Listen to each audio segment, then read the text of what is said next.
students, today we will study our chapter number 5 for class 7 for subject English.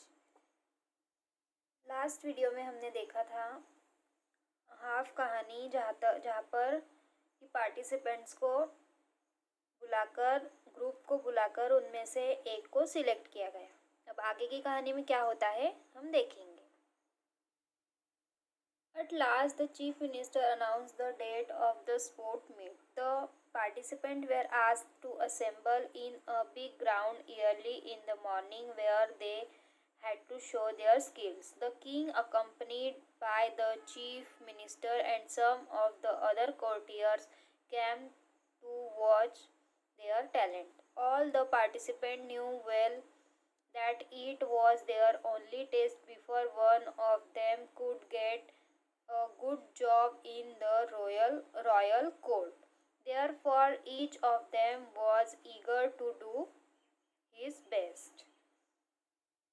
अंत में मुख्यमंत्री ने sports meet का जो डेट था वो घोषित कर दिया। उसके बाद प्रतिभागियों को सुबह सुबह एक बड़े मैदान में इकट्ठा होने के लिए कहा, जहां उन्हें अपना जो टैलेंट था वो टैलेंटेड स्किल्स जो थी वो दिखानी थी। राजा, मुख्यमंत्री और दूसरे जो दरबारी थे उनके सामने अपनी प्रतिभा उन्हें दिखानी थी। सभी प्रतिभागियों को अच्छी तरह से पता था कि शाही दरबार में अच्छी नौकरी पाने के लिए पहले यह उनकी एकमात्र परीक्षा थी, इसलिए उनमें से प्रत्येक अपना सर्वश्रेष्ठ प्रदर्शन करने के लिए उत्सुक था।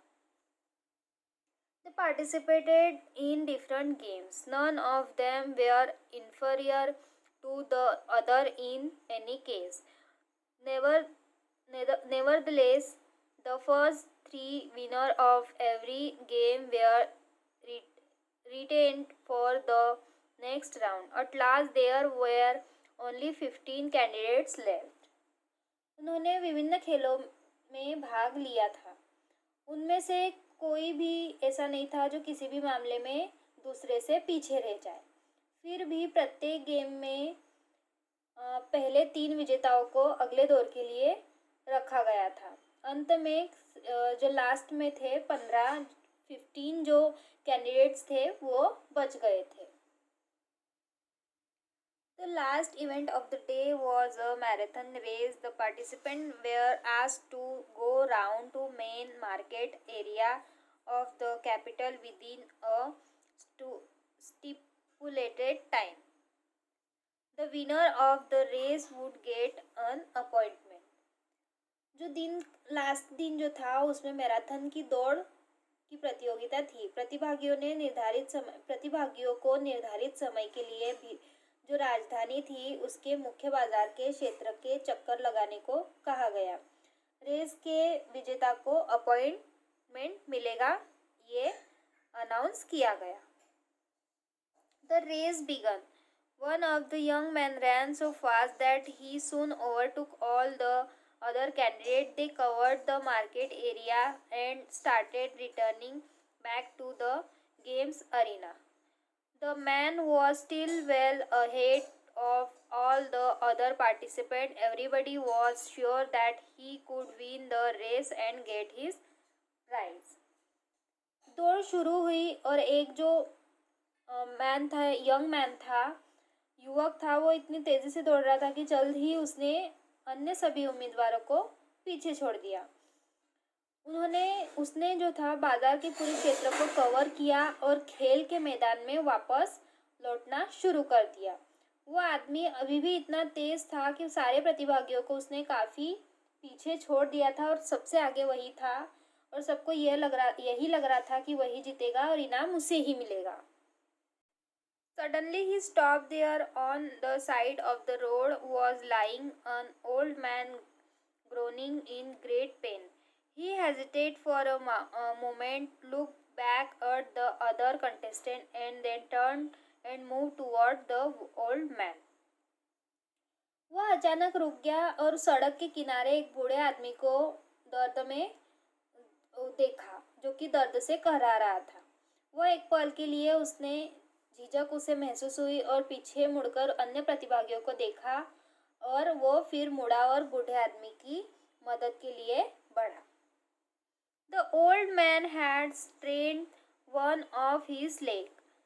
He was unable to stand or move. The man sat beside him and with great care helped him stand on his feet. Then he accompanied the old man up to his house on the other side of the road. बूढ़े आदमी जो था उसका पैर जो था वो दब गया था। वह खड़े या हिलने डुलने में असमर्थ था। खड़े होने में या हिलने डुलने में उस यंग मैन ने उसके पास बैठा और उसकी बड़ी सावधानी से उसके पैरों पर उसे खड़े होने में हेल्प की। फिर वो सड़क की दूसरी ओर बढ़ा जहाँ पर उसका घर था और उसे वहाँ लेकर गया। By the time he came back, it was too late. All participants had already reached the arena. Sadly, the man entered the arena and stood behind the happy participant. जब वो वापस लौटा तब बहुत देर हो चुकी थी और सभी प्रतिभागी जो थे पहले ही मैदान में पहुंच चुके थे। अफसोस की बात थी कि वह आदमी अखाड़े में प्रवेश कर गया और खुश प्रतिभागियों के पीछे खड़ा हो गया। The chief minister was watching everything from his seat. Soon he came down to announce the winner of the day. He announced the name of the winner and, as promised, offered him a good job in the royal court. Then he gave away prize to the other participant also. At last he came to the young man. मुख्यमंत्री अपनी seat से सब कुछ देख रहा था और जल्द ही वह उस दिन के विजेता की घोषणा करने के लिए नीचे उतरा। उसने विजेता का नाम की घोषणा की और वादे के अनुसार शाही दरबार में एक अच्छी नौकरी दी। उसके बाद उन्होंने अन्य प्रतिभागियों को भी पुरस्कार दिए। अंत में युवक के पास आए। You failed to finish your race in the stipulated time. Therefore, you are not entitled for any prize. The man hung his head sadly but said nothing. The chief minister thanked all the participants and requested them to return home. फिर वो जो आदमी है वो chief minister है वो कहता है, आप निर्धारित समय में अपनी दौड़ को पूरी करने में विफल रहे, इसलिए आप इस पुरस्कार के हकदार नहीं हैं। उसने ऐसा कहा। आदमी ने उदास होकर अपना सिर झुका लिया और मुख्यमंत्री ने सभी प्रतिभागियों को धन्यवाद देते हुए घर लौटने का अनुरोध किया। The next day a messenger of the king's court came to the man and gave him a letter from the king.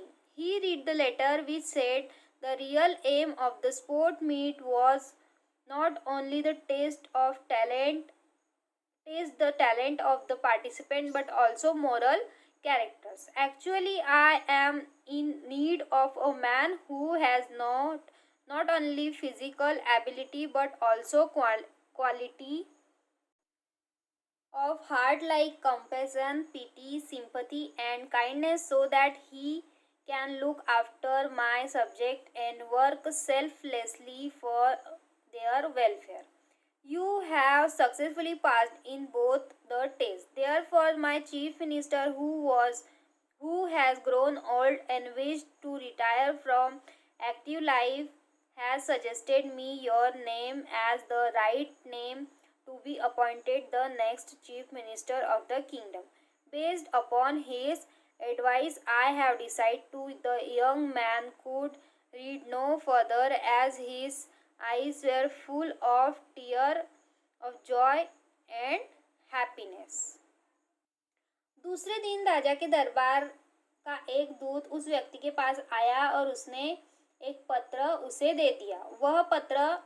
उसने वह पत्र पढ़ा जिसमें उन्होंने लिखा था उनके असल अनुरोध के बारे में कि ये जो परीक्षण था ये बल्कि केवल सिर्फ फिजिकली टेस्ट नहीं था, ये नैतिक चरित्रों के बारे में भी परीक्षण था।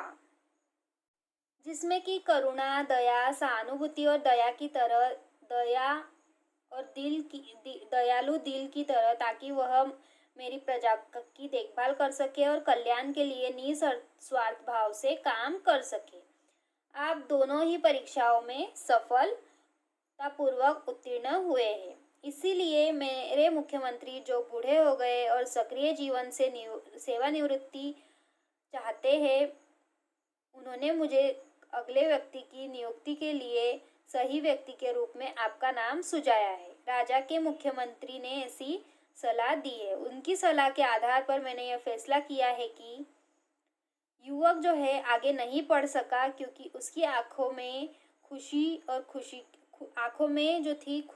खुशी के आंसू थे, जिससे कि वह पढ़ नहीं पा रहा था। तो ये थी एक समझदार मुख्यमंत्री की कहानी।